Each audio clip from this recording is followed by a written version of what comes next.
بسم اللہ الرحمن الرحیم۔ السلام علیکم ورحمۃ اللہ وبرکاتہ۔ معزز سامعین عزیز احتشام، آج آپ حضرات کے سامنے استقبال رمضان المبارک کے حوالے سے چند باتیں آپ کے گوش و گزار کرنے کی کوشش کر رہا ہوں۔ معزز سامعین عزیز احتشام، ماہ رمضان المبارک کی آمد ہے، بہت ہی برکتوں والا مہینہ ہے، عظمتوں والا مہینہ ہے۔ اس مہینے کے پہلے 10 دن رحمت کے 10 دن ہیں۔ پہلے 10 دن ہیں، پہلا جو عشرہ ہے وہ رحمت والا عشرہ ہے، دوسرا عشرہ اس کا مغفرت والا عشرہ ہے، تیسرا عشرہ جہنم سے آزادی کا عشرہ ہے۔ پہلے 10 دن رحمت کے ہیں، دوسرے 10 دن مغفرت کے ہیں، تیسرے 10 دن جہنم سے آزادی کے ہیں۔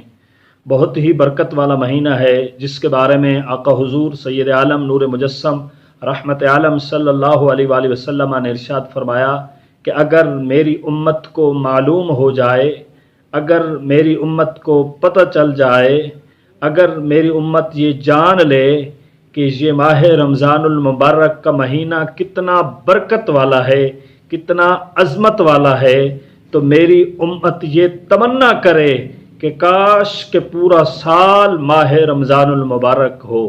تو معزز سامعین عزیز احتشام، آپ نے حدیث رسول سنی کہ سرکار دو عالم علیہ السلام نے ارشاد فرمایا اگر میری امت کو پتہ چل جائے، معلوم ہو جائے، میری امت یہ جان لے کہ کتنا متبرک مہینہ ہے، برکت والا ہے، تو وہ یہی تمنا کرے گی کہ کاش کہ پورا سال ماہ رمضان المبارک ہو۔ اتنا برکت والا مہینہ ہے، عظمت والا مہینہ، فضیلت والا مہینہ، رحمت والا مہینہ۔ تو معزز سامعین عزیز احتشام، نبی کریم رؤوف الرحیم سید عالم صلی اللہ علیہ وسلم نے ارشاد فرمایا جس نے ماہ رمضان المبارک کے آنے کی خوشی کی، ماہ رمضان المبارک کے آنے کی خوشی کی کہ ماہ رمضان المبارک آئے گا، میں نماز پڑھوں گا، میں روزے رکھوں گا، میں تراویح ادا کروں گا، میں ذکر و اذکار کروں گا، تو وہ خوش ہوا، اس ماہ رمضان المبارک کے آنے پر خوش ہوا، نبی علیہ السلام نے ارشاد فرمایا، اور جانے سے غمگین ہوا، ماہ رمضان المبارک کے جانے سے غمگین ہوا، تو نبی علیہ السلام نے ارشاد فرمایا آنے پر خوش ہوا اور جانے سے غمگین ہوا کہ ماہ رمضان المبارک چلا گیا ہے، میں عبادت کرتا تھا، میں توبہ استغفار کرتا تھا، میں تسبیح کرتا تھا، ذکر کرتا تھا، میں اللہ اللہ کرتا تھا، میں رمضان المبارک کے روزے رکھتا تھا، نماز تراویح ادا کرتا تھا، وہ جانے سے غمگین ہوا، آنے پر خوش ہوا اور جانے پر غمگین ہوا۔ تو نبی علیہ السلام نے ارشاد فرمایا وہ گناہوں سے ایسے پاک ہو جاتا ہے جیسے وہ آج اپنی ماں کے پیٹ سے پیدا ہوا ہے۔ سبحان اللہ، سبحان اللہ۔ ہمیں بھی اللہ تبارک و تعالی ماہ رمضان المبارک کے آنے کی خوشی نصیب فرمائے۔ معزز سامعین عزیز احتشام، ایک اور حدیث رسول میں آتا ہے کہ سرکار دو عالم صلی اللہ تعالی علیہ وآلہ وسلم نے ارشاد فرمایا جس نے رمضان المبارک کے اول سے لے کر آخر تک تمام کے تمام روزے رکھے، جس شخص نے ماہ رمضان المبارک کے اول سے لے کر آخر تک تمام روزے رکھے، تو نبی علیہ السلام نے ارشاد فرمایا کہ وہ گناہوں سے ایسے پاک ہو جاتا ہے جیسے پیدائش کے دن وہ پیدا ہوتا ہے، جیسے وہ اپنی ماں کے بطن سے، ماں کے پیٹ سے پیدا ہوتا ہے۔ اتنی بڑی فضیلت ماہ رمضان المبارک کی ہے، اتنی بڑی فضیلت ماہ رمضان المبارک کی ہے۔ ہمیں بھی ماہ رمضان المبارک کے مہینے کو ادب و احترام کے ساتھ گزارنا ہوگا۔ اس ماہ رمضان المبارک میں روزے رکھنے ہوں گے، نماز تراویح ادا کرنی ہوگی اور ذکر و اذکار کرنا ہوگا۔ آئیے ایک اور حدیث رسول پڑھتے ہیں کہ نبی کریم علیہ السلام نے ارشاد فرمایا کہ ہر شخص جنت کا آرزو مند ہے، ہر شخص جنت کا آرزو مند ہے۔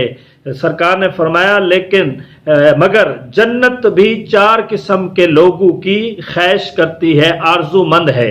تو نبی علیہ السلام کی یہ حدیث کہ ہر شخص جنت کا آرزو مند ہے، ہر شخص بھی جنت کا آرزو مند ہے، خواہش کرتا ہے، ہر شخص جنت بھی 4 قسم کے لوگوں کی خواہش کرتی ہے، آرزو مند ہے۔ وہ 4 شخص کون سے ہیں؟ نبی کریم رؤوف الرحیم سید عالم صلی اللہ تعالی علیہ وآلہ وسلم نے ارشاد فرمایا پہلا وہ بندہ ہے، پہلا وہ شخص ہے کہ جس نے رمضان المبارک کے روزے رکھے، جنت اس کی بھی خواہش کرتی ہے۔ جس نے رمضان المبارک کے روزے رکھے جنت اس کی بھی خواہش رکھتی ہے۔ دوسرے نمبر پر سرکار علیہ الصلوۃ والسلام نے ارشاد فرمایا جس نے قرآن حکیم کی تلاوت کی، جس نے قرآن حکیم کی تلاوت کی جنت اس کی بھی خواہش کرتی ہے، آرزو مند ہے۔ تیسرے نمبر پر سرکار دو عالم صلی اللہ علیہ وسلم نے ارشاد فرمایا جس نے بھوکے کو کھانا کھلایا، جس نے بھوکے کو کھانا کھلایا جنت اس کی بھی خواہش کرتی ہے، اس کی بھی آرزو مند ہے۔ اور چوتھے نمبر پر سرکار دو عالم صلی اللہ علیہ وسلم نے ارشاد فرمایا کہ جس نے ننگے کو کپڑا پہنایا، اللہ اکبر، جس نے ننگے کو کپڑا پہنایا جنت اس کی بھی آرزو مند ہے، اس کی بھی خواہش کرتی ہے۔ تو معزز سامعین عزیز احتشام، دیکھیں ہمیں چاہیے کہ ہم رمضان المبارک کے روزے رکھیں، قرآن حکیم کی تلاوت کریں اور بھوکوں کو کھانا کھلائیں، ننگوں کو کپڑے پہنائیں۔ تو معزز سامعین عزیز احتشام، یہ اللہ تعالیٰ کی رضا حاصل کرنے کا بہت بڑا ذریعہ ہے۔ تو معزز سامعین عزیز احتشام، نبی علیہ الصلوۃ والسلام نے ارشاد فرمایا کہ جنت میں ایک دروازہ ہے جس کا نام ریان ہے، اس ریان دروازے سے صرف وہی لوگ داخل ہوں گے جو روزہ دار ہوں گے، ان کے علاوہ کوئی داخل نہ ہوگا۔ بلکہ قیامت کے دن کہا جائے گا روزے دار کہاں ہیں، روزے دار کہاں ہیں؟ تو یہ لوگ کھڑے ہوں گے، ان کے علاوہ کوئی اور اس دروازے سے داخل نہ ہوگا۔ جب یہ داخل ہو جائیں گے تو دروازہ بند کر دیا جائے گا، پھر کوئی اس دروازے سے داخل نہ ہوگا۔ اللہ تبارک و تعالی ہمیں بھی اس ریان دروازے سے داخلہ نصیب فرمائے۔ معزز سامعین عزیز احتشام، حضرت سیدنا سلمان فارسی رضی اللہ تعالیٰ عنہ فرماتے ہیں کہ نبی کریم صلی اللہ تعالیٰ علیہ وآلہ وسلم نے ماہ شعبان کے آخری دن خطبہ ارشاد فرمایا کہ اے لوگو، تمہارے پاس ایک بہت عظمت و برکت والا مہینہ آ رہا ہے، بہت ہی رحمت والا مہینہ آ رہا ہے، برکت والا مہینہ آ رہا ہے، جس مہینے میں ایک ایسی رات ہے جو 1000 مہینوں سے بہتر ہے، جو 1000 مہینوں سے بہتر ہے۔ اللہ نے اس ماہ مبارک کے روزے فرض فرمائے ہیں، اس کی رات میں قیام یعنی تراویح سنت ہے، جو اس میں نیکی کا کام کرے تو ایسا ہے جیسے کسی اور مہینے میں فرض ادا کیا، اور جس نے اس میں فرض ادا کیا تو ایسا ہے جیسے اور دنوں میں 70 فرض ادا کیے۔ یہ صبر کا مہینہ ہے اور صبر کا ثواب جنت ہے، یہ غمخواری اور بھلائی کا مہینہ ہے۔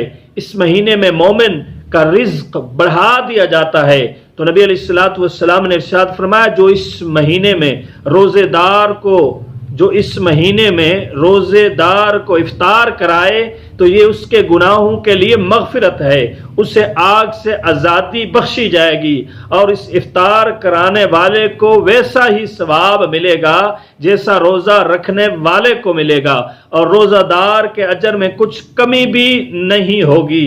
ہم نے عرض کی یا رسول اللہ صلی اللہ علیہ وسلم، صحابہ فرماتے ہیں ہم نے عرض کی یا رسول اللہ صلی اللہ علیہ وسلم، ہم میں سے ہر شخص وہ چیز نہیں پاتا جس سے روزہ افطار کروائے۔ تو آپ صلی اللہ علیہ وسلم نے ارشاد فرمایا اللہ پاک یہ ثواب تو اس شخص کو بھی عطا فرمائے گا جو ایک کھجور یا ایک گھونٹ پانی یا ایک گھونٹ دودھ سے روزہ افطار کرائے۔